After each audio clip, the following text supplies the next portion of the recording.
My name's Mark, and today I'll be showing you how to build your own solar panel capable of producing approximately 60 watts for under $200. As you're probably aware, solar panels can be quite expensive, but by following the instructions in this video, you'll be able to save a whole lot of money by making your own. We explain in detail how you can do this at home and what you can do with the finished product. First, I'm going to go through the different tools that are necessary for building a solar panel at home. These tools are what I like to use. If you're more comfortable using something else to do specific jobs, then by all means use that. We're building a panel with a white acrylic backside and a clear acrylic front, so you'll need a tool to cut that with. For that purpose, I have an acrylic cutter, which is used to score the acrylic so that you can put it on an edge and break it off easily. To screw down the frame, we have a drill and some drill bits. You'll need to have drill bits of two sizes, smaller size for the pilot holes, the bigger one for drilling the actual hole, and a unibit for drilling the hole for the chase nipple. We're using liquid silicone caulk throughout the job, so we need a caulk gun and silicone.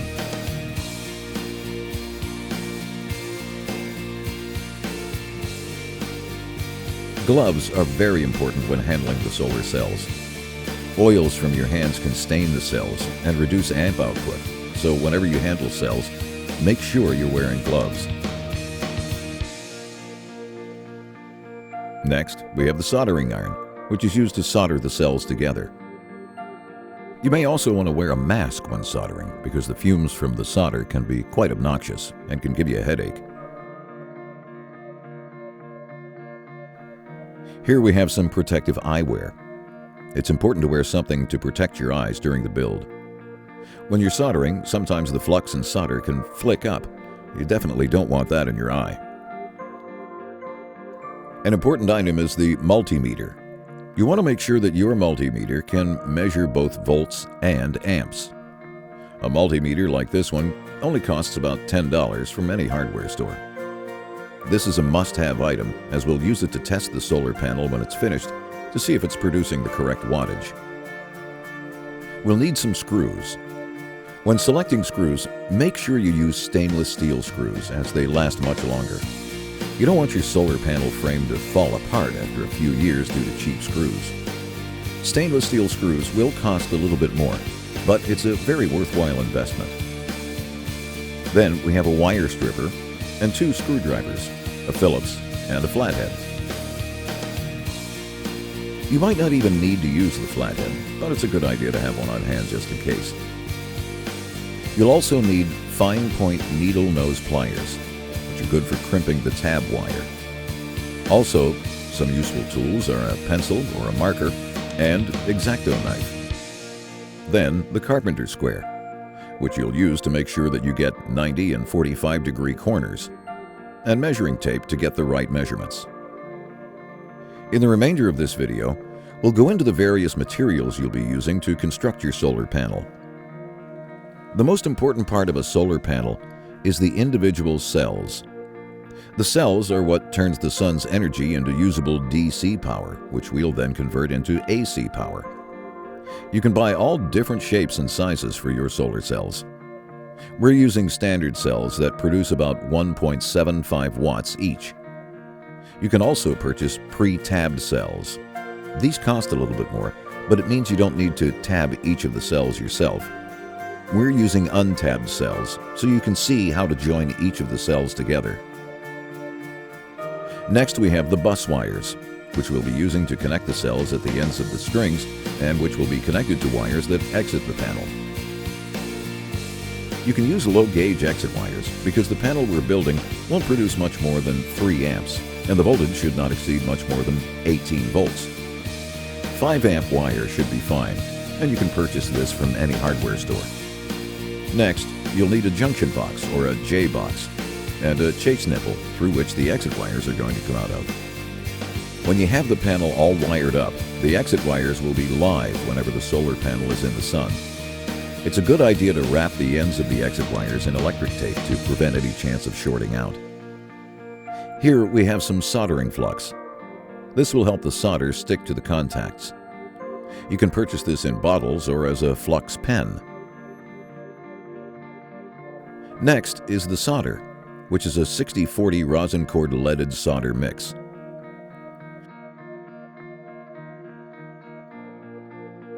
Then we have the silicone caulk, which is going to provide you with the best protection against the elements. The silicone caulk is used to seal up the solar panel to prevent any moisture getting into it, as this would reduce efficiency. Therefore, it's of utmost importance to make sure that the panel is nicely sealed up. And last but not least, a white acrylic sheet for the back, a clear acrylic sheet for the front of the panel, and a C-profile aluminum frame, which will ensure that the cells are protected from the elements. Some people use plywood for the backing of the panel. However, we do not recommend this if you plan on keeping the panel for a long time. Plywood will bend over time, moisture will work its way into the panel, and the solar cells will end up cracking. A plywood panel on the roof of a house will not last more than a few months. So if you're after something more durable, which I'm sure you are, use acrylic. Well, that's all the tools and materials you're going to need. Again, if you prefer to use some other tools, then by all means, use what you're more comfortable with.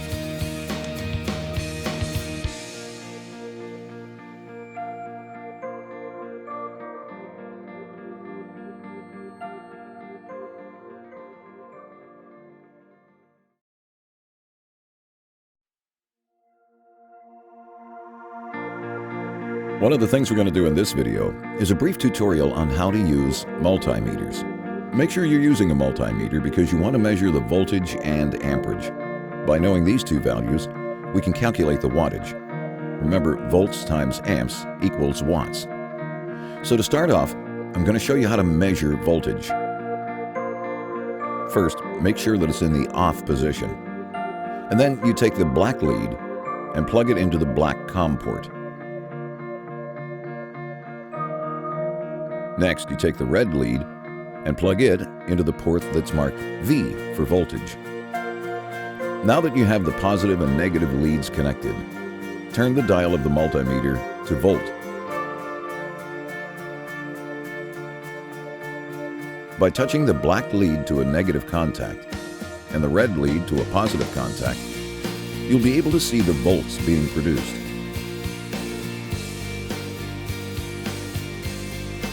When you're done, take the leads out and turn the dial to off.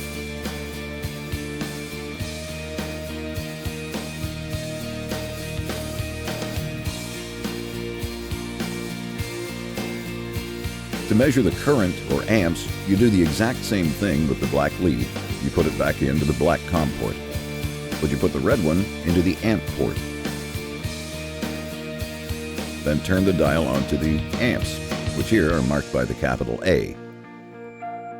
Now you do the same thing as before. Connect the black lead to a negative contact and the red lead to a positive contact.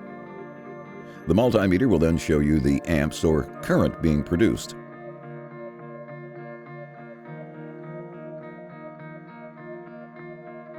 So let's go outside and test a solar cell. As you can see, the solar cell has a front, blue side, and the back, or the gray side. The front of the cell is negative, and the back of the cell is positive. To get a reading on the cell, you need to attach the negative lead to the front of the cell, and the positive lead needs to contact one of the contact points on the back of the cell.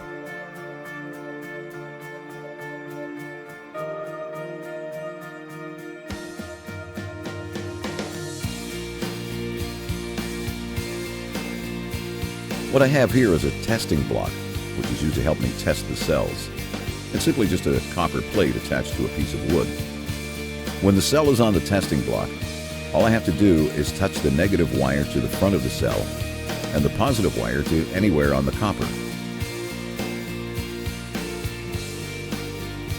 So now with the wires attached, you can see the cell is producing 0.5 volts.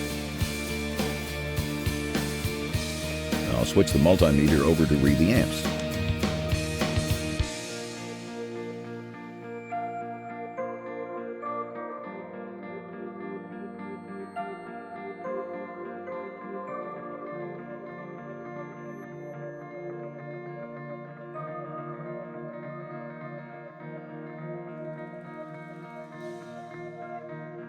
The cell is producing about 3.5 amps. Remember, the amps will fluctuate as the intensity of the sun and the clouds varies. From this information, we can determine that the cell is producing 1.75 watts. With 36 of these cells in the panel, we're looking at about 63 watts. In full sun, the panel will produce around 70 watts. You can manage to test your cells without a testing block. However, this makes it much easier, and you're less likely to break a cell.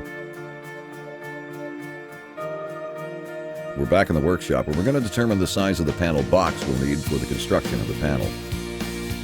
The size of the panel will depend on the size and quantity of solar cells used. These cells are 0.5 volts each, so this panel will need 36 cells to produce 18 volts. Whatever size cell you get, you have to measure out the length and the width of the cells and then calculate the size of panel you're going to need. Keep in mind that you need to have a bit of space between the rows and the columns of the cells.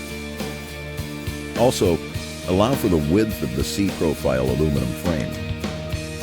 We want to get our cells up to 18 volts, so we have to put 36 of them in a series. To do this, we're going to join the cells in 4 rows with 9 cells in each row. Another option would be to join the cells in 3 rows with 12 cells per row. Either way will work just fine, so it's up to you what size panel will suit your application best. Here we have a schematic, so you can see how we calculated the size of the panel needed to accommodate the cells. The cells that I'm going to be using are 3 1/4 by 6 inches. So we have 4 cells in a row, and that equals to 24 inches. However, you want to allow for a little space between them and on both sides, so add 1/4 inch, and depending on the width of your C-profile aluminum frame, add that in as well. So 4 cells times 6 inches is 24, plus 5 times 1/4 inch, plus 2 times the width of the frame, which in our case is 1 inch. Therefore, the width of our white acrylic and clear acrylic sheets needs to be no less than 27 1/4 inches. To calculate the height of the panel, you need to do the exact same thing, except you need to allow for a little bit more space at the top and the bottom of the acrylic because you need the space to put in the bus wires. So 3 1/4 inches times 9, plus 1/4 inch times 8 for in between the cells, plus 1 inch on the bottom, plus 2 inches on the top for the 2 rows of bus wires and a J-box to come in place, plus 2 times 1 inch for the frame. The total or height of our acrylic needs to be no less than 36 1/4 inches. So the size of our acrylic pieces needs to be no less than 27 1/4 by 36 1/4 inches. Later on, I'll show you how to attach the completed stringers onto the acrylic by using the silicone. As for the front cover of the panel box, for which we'll use clear acrylic, you should leave the protective plastic on to keep it from being scratched while you're making the panel. The C-profile aluminum alloy frame will cover the edges of both the front and back acrylic sheets. This will be aesthetically pleasing and will also seal up the panel box, protecting the cells from moisture. Some people use strips of wood around the panel. We don't recommend this at all, as it will bend.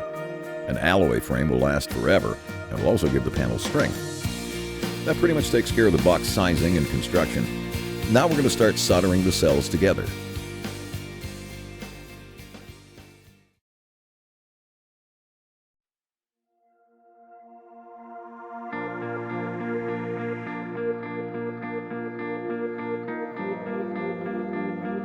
The equipment I have here is a soldering iron,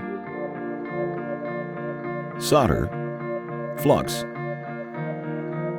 and this little pin to help keep the tabs down as I'm soldering. I'll use the pin to hold down the cells rather than my fingers because the tabbing wire will heat up as I solder. Make sure to wear eye protective goggles and respiratory protection.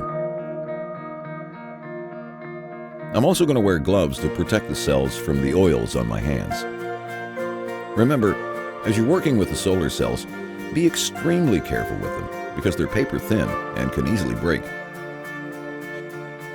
As I said earlier, There are two types of solar cells, tabbed and untabbed. To speed up the process, we've opted to use the tabbed ones.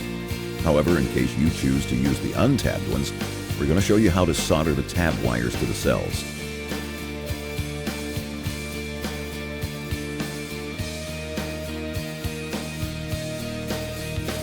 Lay the cell face up. Take the flux pen and apply it to the contacts in order to clean them.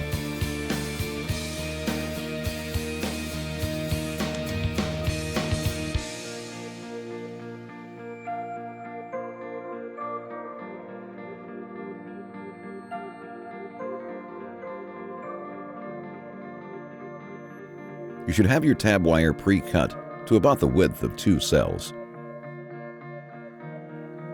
Take a piece of tab wire and line it up with the contact.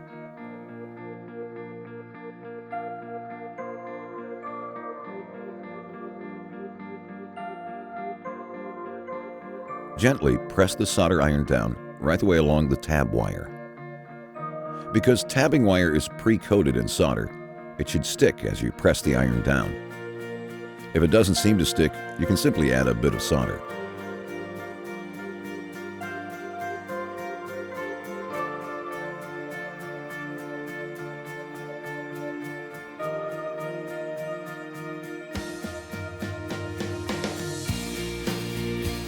Now, let's do the other contact.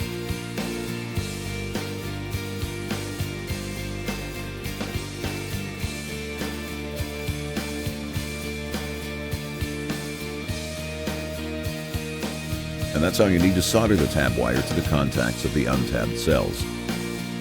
You'll need to repeat this process until you've tabbed all of your cells before moving on to the next step. However, as I said, we're going to use pre-tabbed cells.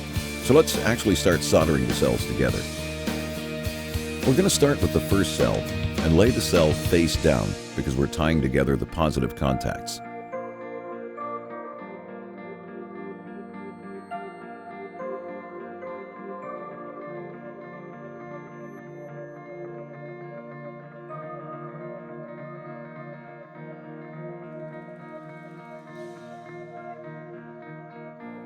After cleaning the contacts with the flux pen, line up the tab wire with the contacts and, as before, dip the soldering iron into the flux. Be careful not to breathe in the smoke that's coming out. Once you put the flux on, take a little bit of solder. Here's a little tip on how to keep your soldering iron lasting longer. After you've finished using it, you should coat the tip with a little bit of solder because that'll keep it from oxidizing. So take the tab wire, gently press it down against the contact strip, and then use the soldering iron to apply the solder. The solder will come off the iron and will go onto the tab, connecting it with the contact. You only need a little bit of solder to hold the tab wire to the contact. If the solder doesn't come off the iron, just put more flux on the iron. Sometimes the flux will discolor the back side, but don't be discouraged, it's not going to show through or affect the performance. Your first few cells might look like a bit of a mess, but don't worry. After a bit of practice, you'll get the hang of it. It's a good idea to use some space cells to practice, as you may end up cracking them. After you've made the first contact, proceed on to the second one, and just do the exact same thing as the first time.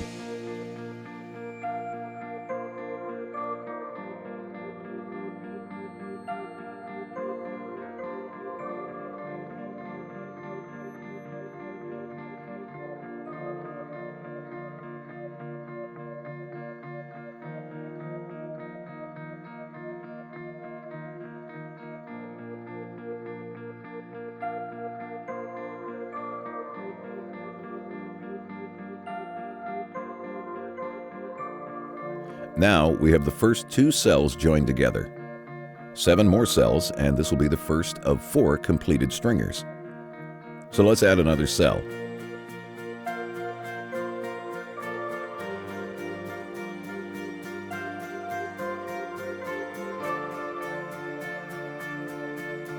Once again, you need to align them and do the exact same thing as before. Take the wire from the previous cell and solder it to the back of the next cell.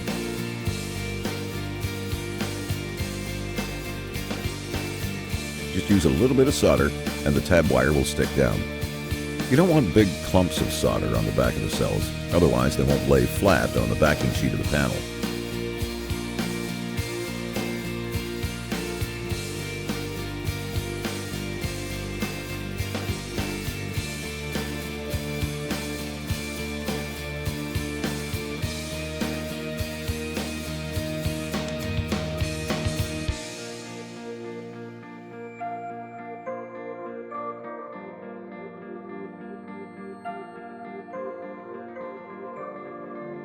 And there you go. That's the third cell joined.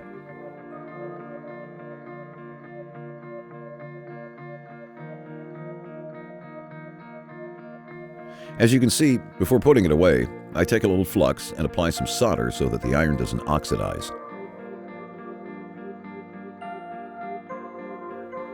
Continue this process until you have 9 cells in your stringer.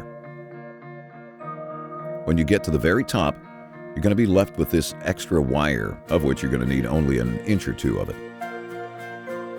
This is what will connect the first stringer and the next one. Therefore, you can actually take that, cut it, and use it to connect the 3 contacts that are on the first cell on the string. If you break a cell during the process, or you realize that you've soldered the cells crooked, don't worry. You can just hold the solder iron to the connecting point to heat up the solder, and you'll be able to disconnect the tabbing wire. I'm going to demonstrate how you can do this. Just heat it up and the connection will come undone, like this. You can then straighten up the cell or replace it if you've cracked it. Okay, now I'm going to finish connecting all of my cells to join 4 stringers with 9 cells each. Then I'll fix the stringers to the panel backing with some silicone.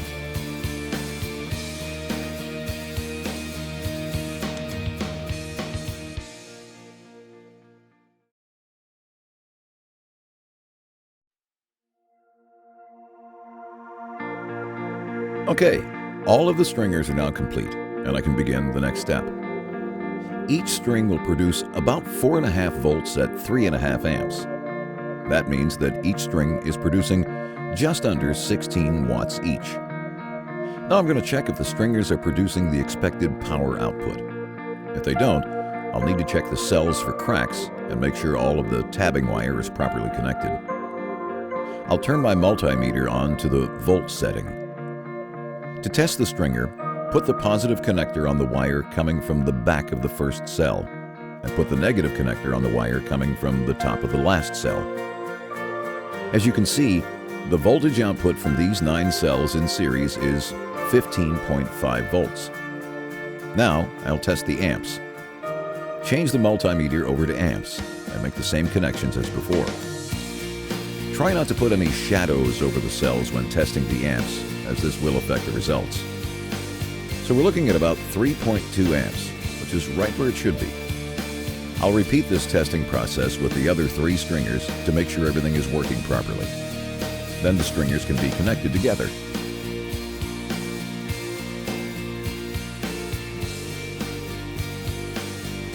We're back in the workshop with all of our stringers and are now ready to begin gluing them down to the acrylic backing. This silicone I'm using is permanently flexible, which is good because it'll allow a little bit of movement and will stop the cells from cracking. I'm going to start at the top and work my way down. However, before you put the silicone on the cells and lay down the stringers, you might want to make markers or even draw out where the cells are going to be placed, as to make sure that you've lined the stringers up nicely.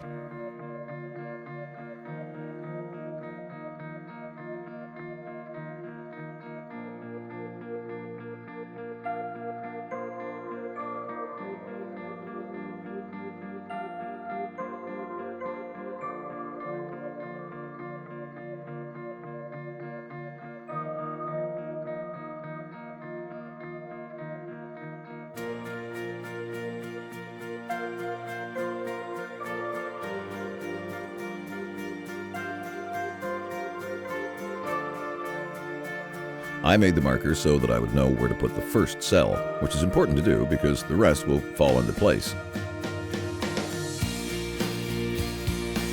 You only need a very small bit of silicone onto each cell. The cells are very light, so a tiny dab is all you need in the center of each cell.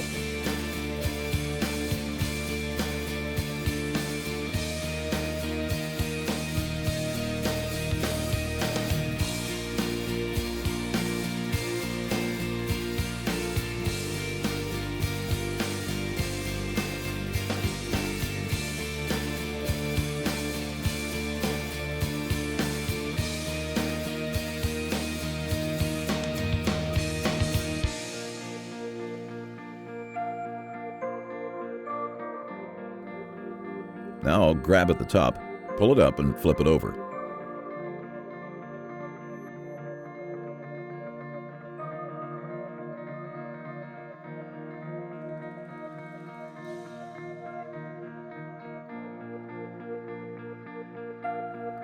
Carefully match the cells up with your markings and lay them down.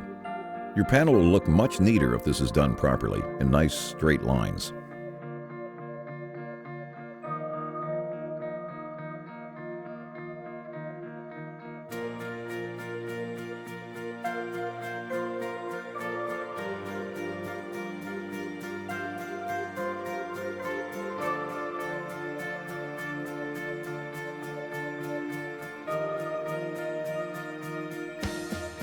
When the stringer is in place, you can gently press down on the middle of the cells to spread out the silicone.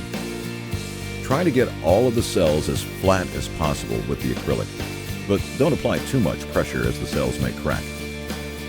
Remember to use gloves when you're doing this, as you don't want to mark the cells.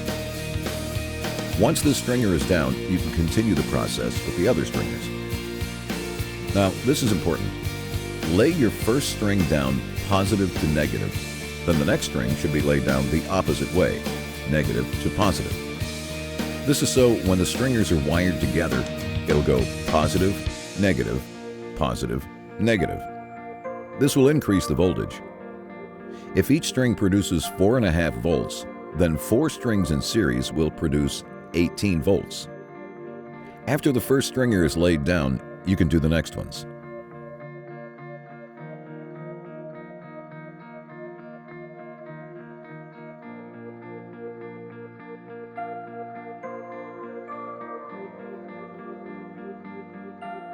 Okay, here we are with all of the cells glued down to the acrylic backing, and it's starting to look like a panel. Now the stringers can be joined together with the bus ribbon. The bus ribbon is just the same as the tabbing ribbon, however it's a little thicker.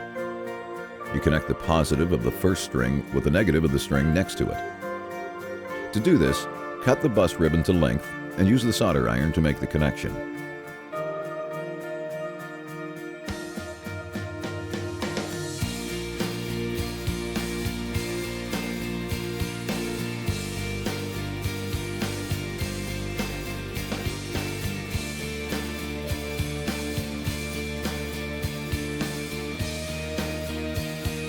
Connect both of the positive wires of this cell to both of the negative wires of this cell. You may need to use some extra solder here to ensure a solid connection.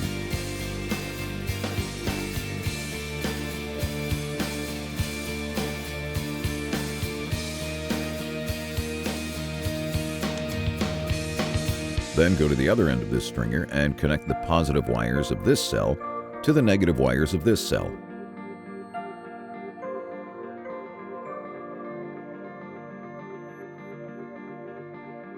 Continue this process until all 4 stringers are connected together in series.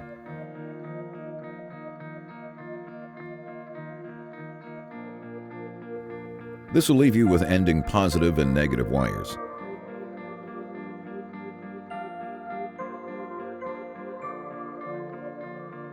There are a couple of ways you can do this. If you simply connect the strings in a snake format, you'll end up with ending wires on either side of the panel. Here's another way you can join the cells so that the ending wires will finish next to each other.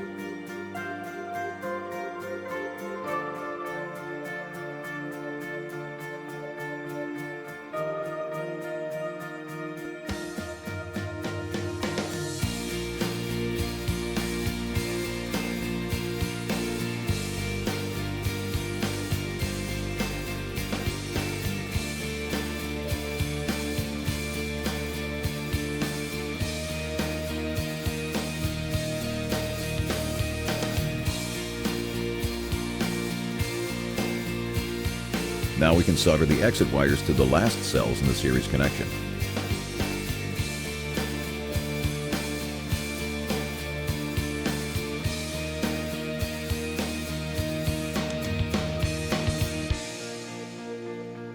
First, I'll drill a small hole in the backing for the wires to feed through into the J-box. In the middle of the panel, on the side with the last cells in the series connection, drill a hole for the exit wires. Then drill the exact size hole in the J-box as well, because the chase nipple is going to go through both of them.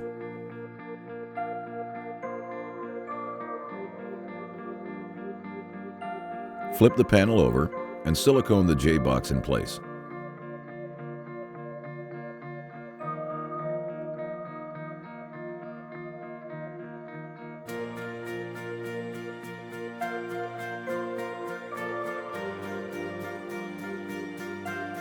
Apply silicone right around the J-box and apply pressure until the silicone is dried.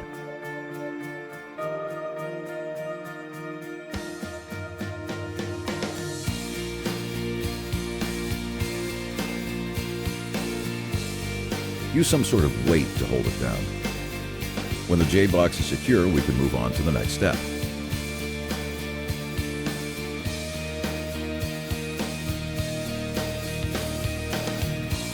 Now that the silicone is settled, and while the panel is in this position, we're going to place a double terminal strip.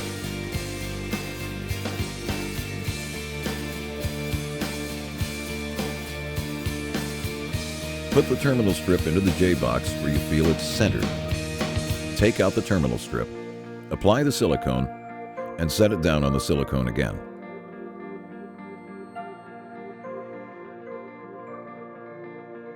Okay, so we're ready to proceed with the assembly of our solar panel. Carefully flip over the panel. Apply silicone on the rim of the hole you've drilled.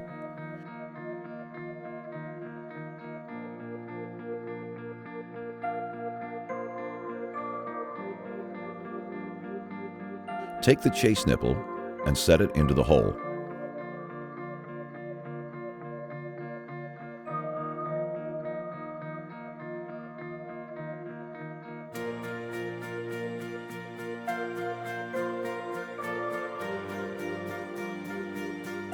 While that's settling, we're going to work on the wires. Pull both the red, positive, and the black, negative wire through the chase nipple. Skin off the insulation at the end of the negative wire.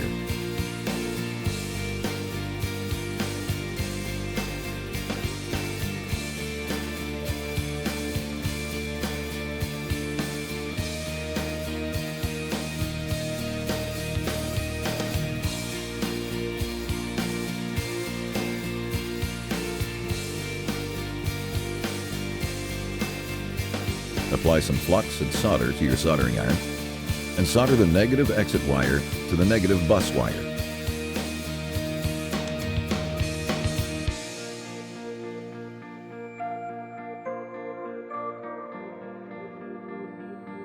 When you're finished with the negative wire, then you can proceed to the positive or red wire. Same as before, skin off the insulation and solder the exit wire and the bus tab.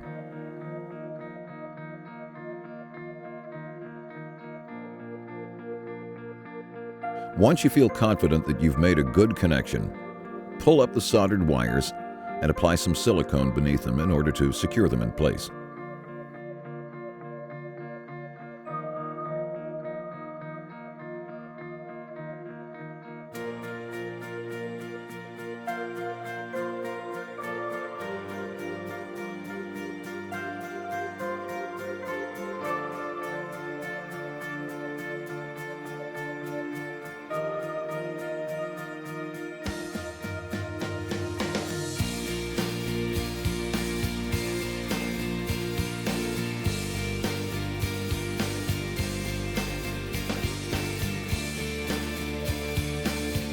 Now we're going back to the back side of the panel, to the J-box, and we're going to connect the wires to the terminal strip.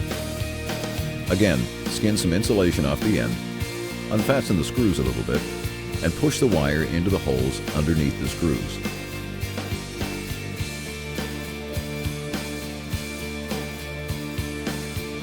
After we put together the entire panel box, we're going to pull 2 more wires that will be connected to our charge controller through the bottom holes of the terminal strip.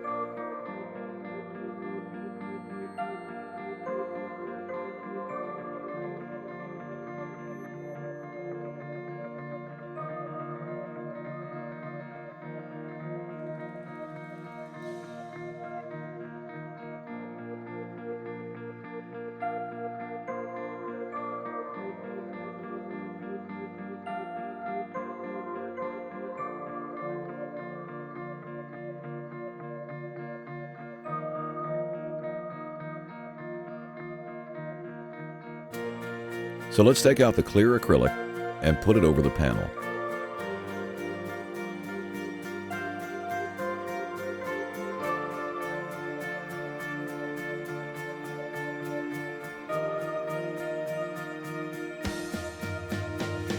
Now we're going to cut out a frame out of the Alloy C profile that'll fit our panel perfectly. Slide the frame onto the panel, and by using your carpenter square, mark a 45-degree angle on one side of the frame.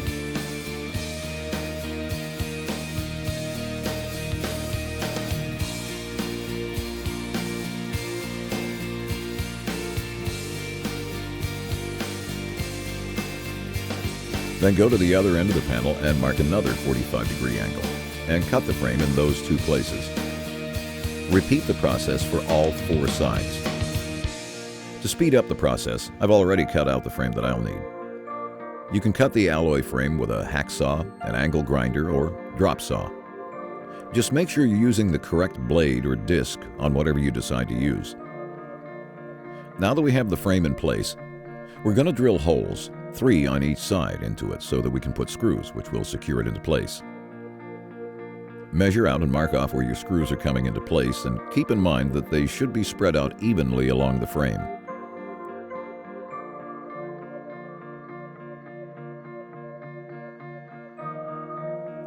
In order to ensure that we don't break the acrylic, we're going to drill holes into the frame first and then into the panel.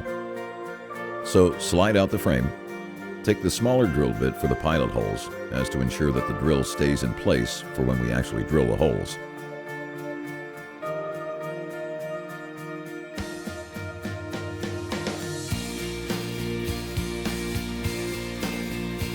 Once you drill out the pilot holes, change the drill bits and use the bit that corresponds to the bolt that we're going to put in.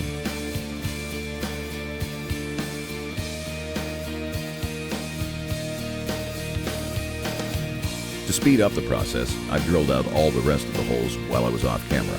So now I'm going to drill the holes into the panel itself.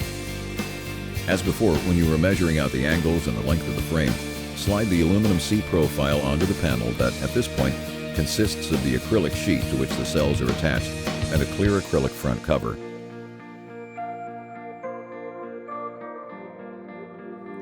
You should drill the holes with precision because you don't want the drill to slip and damage your entire work so far. Because we already have drilled the holes in our frame, we don't need to drill pilot holes. You just want to make sure that you're drilling at the right angle so that the hole in the acrylic will align with the bottom hole in the frame.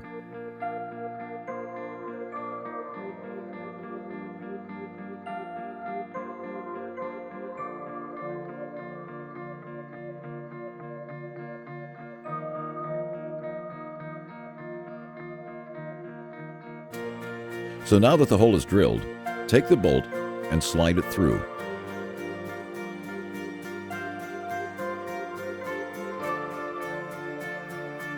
Put the washer and nut and make sure that it's screwed on tight enough. So just complete the process for all the holes all around the panel, and then we can go to the next step, which is testing our solar panel.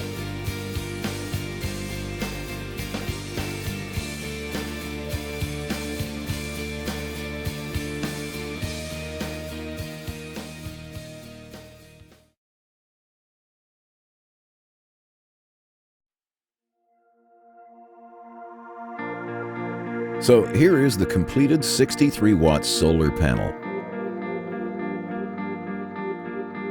I'm now going to test this with a multimeter to see what voltage and amperage it's producing today.